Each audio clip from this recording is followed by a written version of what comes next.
बिस्मिल्लाहिर्रहमानिर्रहीम अस्सलाम वालेकुम वरहमतुल्लाहि वबरकातुहू।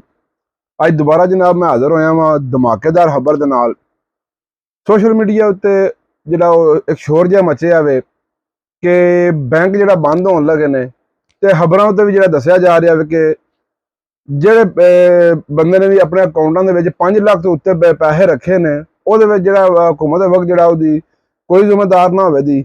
ठीक है जी, जितने भी मेरे बिजनेसमैन ने करोड़ा रुपया ज़ाहिर है उन्होंने पे होंदा वे। इस तरह कोई भी बंदा यूरोप या ओवरसीज विच रहिंदा या जितने भी अवामी पाकिस्तानी जिन्ने भी ने उन्होंने सारे अपने बैंकों में भी पैसे रखे ने ते ओ किहड़े ऐसे बैंक ने जिहड़े बंद होने लगे ने। तुसीं खबरां सुनो जरा, मैं एक सैर ते लाई ने न्यूज़ तक चली खबर वो जरा चेक करो। ब्रेकिंग न्यूज़ देंगे आपको। निगरान हुकूमत ने IMF की एक और शर्त पर अमल दरामद शुरू कर दिया। IMF ने खसारे में चलने वाले 3 सरकारी बैंकों से निजात पाने की शर्त रखी थी। हुकूमत की जानिब से बैंकों की निजकारी में नाकामी पर IMF ने बैंक बंद करने का मुतालबा किया। मज़ीद तफसीलात जानेंगे अपने नुमाइंदे आमिर सयाल से। जी आमिर, बताइएगा, एक और शर्त पर अमल दरामद शुरू कर दिया गया, क्या डिटेल्स है आपके पास? जी, जैसा आपने बताया वैसे ही है। और ये IMF ने जो स्टैंड बाय अरेंजमेंट था उसके तहत जो 3 सरकारी बैंक हैं, SME bank, first payment bank और ज़राई तरक्याती बैंक, इस पे IMF ने कहा था कि इन बैंकों की निजकारी की जाए और अगर ये बैंक इनकी निजकारी नहीं हो सकती तो इन्हें बंद कर दिया जाए। तो SME बैंक छोटा बैंक है, उसको बंद करने के लिए हुकूमत ने जो निगरान हुकूमत ने इक़दाम शुरू कर दिए और इसे 3 माह में मुकम्मल तौर पर बंद कर दिया जाएगा। फर्स्ट पेमेंट बैंक के लिए भी काम शुरू कर दिया गया, जबकि ज़राई तरक्याती बैंक की निजकारी के हवाले से जो है काम किया जा रहा है। जी सही, 3 माह के अंदर इस बैंक को मुकम्मल तीन बैंक ने जो दस दिन गवर्नमेंट की तरफ निगरान हुकूमत की तरफ जो IMF के नाल कोई मसला बने सी। IMF ने जनाब 3 बैंकों की शर्त रखी है। 3 बैंक जो बंद होने लगना 3 महीने का जो फी बैंक को टाइम दिता गया वे। तुसीं सारा अपनी कन्नां दे नाल सुन अखां दे नाल वेख भी लिया वे। ते इहदे विच जिहड़ा सरकारी जिहड़े बैंक सन जिहड़े बंद होने लगे ने, आवाम नूं जिहड़ा बहुत परेशानी सी। जिहड़ा पाकिस्तानी आवाम सारे जिहड़ा मेरे चैनल पर देख दिओ ਤੁਹਾਨੂੰ पता लग चुकिया होगा। इस तरह एक और न्यूज़ वो भी तुसीं चेक करो, वो की पिया आखदे ने। गवर्नर स्टेट बैंक की कायमा कमेटी बराए खजाना को ब्रीफिंग। कहा, कोई बैंक दिवालिया या नाकाम हो जाए तो जमा कराई गई रकम को तहफ़्फ़ुज़ हासिल नहीं।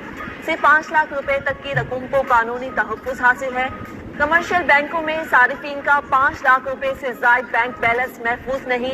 डिप्टी गवर्नर स्टेट बैंक का तहलका खेज इंकशाफ। डिप्टी गवर्नर स्टेट बैंक की कायमा कमेटी बराए खजाना को ब्रीफिंग। कहा, कोई बैंक दिवालिया या नाकाम हो जाए तो जमा कराई गई रकम को तहफ़्फ़ुज़ हासिल नहीं। सिर्फ 5 लाख रुपए तक की रकम को कानूनी तहफ़्फ़ुज़ हासिल है। कमर्शियल बैंकों में सारिफीन का 5 लाख रुपए से ज़ायद बैंक बैलेंस महफूज नहीं। डिप्टी गवर्नर स्टेट बैंक का तहलका खेज इंकशाफ।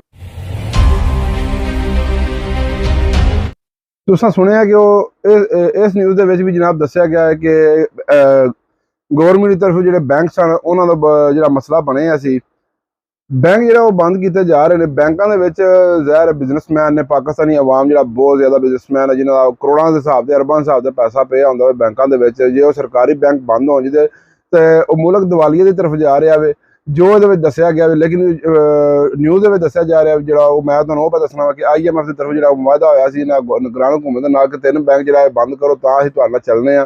तो उस मुताबिक जनाब निगरान हुकूमत ने ऑर्डर जारी कर छड़े ने। 3 बैंक जो बंद होने लगे सरकारी बैंक, तुसीं सुन भी लिया कि बैंक जो जनाब बंद होने लगा। और जिन्होंने का पैसा पे है वो 3 महीने का टाइम है अपने पैसे कढ़वा सकते हैं।